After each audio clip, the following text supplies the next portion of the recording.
As part of Triple J's special on suburbs this week, we're heading to the largest urban Indigenous population in Australia.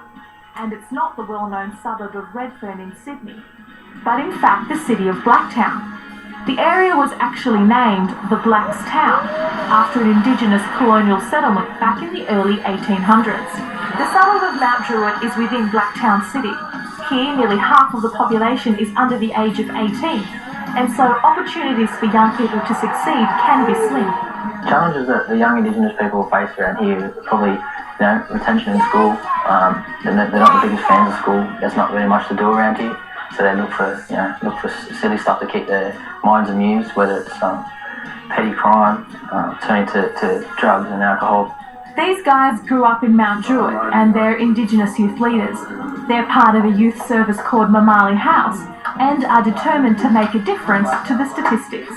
And the statistics are pretty dire. Almost half the Indigenous community here don't make it past year 10 at high school, and most come from single-parent households where unemployment and alcoholism are common. Our programs have been put in place to kind of help the retention and keep them in schools, and if they do decide to leave in year 10, we got other avenues to help them with maybe getting a job or something like that. We want to try and give them something for the future, like get the message across that, to complete school.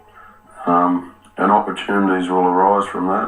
The youth service involves literacy and numeracy tutoring, cultural connection through performance, as well as offering a place for young people to drop by for a chat.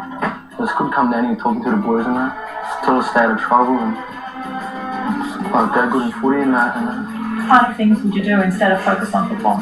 Drinking and that, going out. Starting trouble. I've never been locked up or pulled over in order and search. But now I'm playing footy, just staying out of trouble and it's going good. Ali is 18 and he's recently been recruited to play professional under-20s rugby league.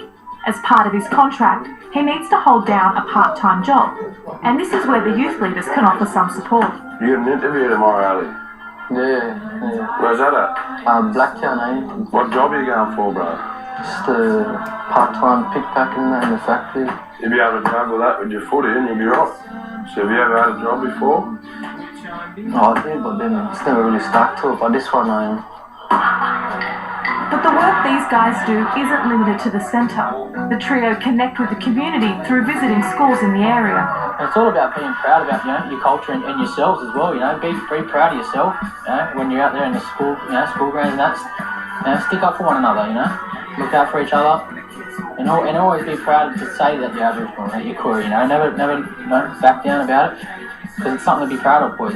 Has there been a time when any of you have been ashamed or found it difficult to admit that you're Indigenous?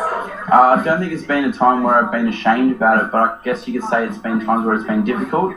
Most of the boys here are white Indigenous people, so the fact that they don't believe that we are Indigenous, but I guess the boys have been trying to instill in us to be proud and to have respect for the culture. So we're able, even though we're only half, or what people say, half caste and that sort of thing, we're still, in ourselves, we're still 100% Aboriginal. We still want to be part of the culture and have respect for it. Getting out into the schools and not every day is not the same, if you know what I mean. Like, it's better than sitting in an office every day and doing the same work. It's out in the field, that kind of stuff. So it's challenging, but it's rewarding too.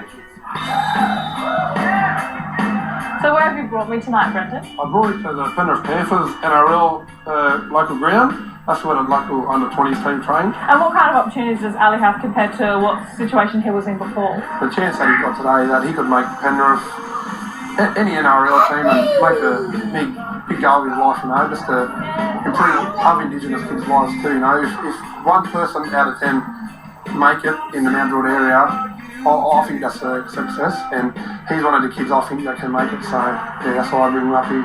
I think we are getting through to them.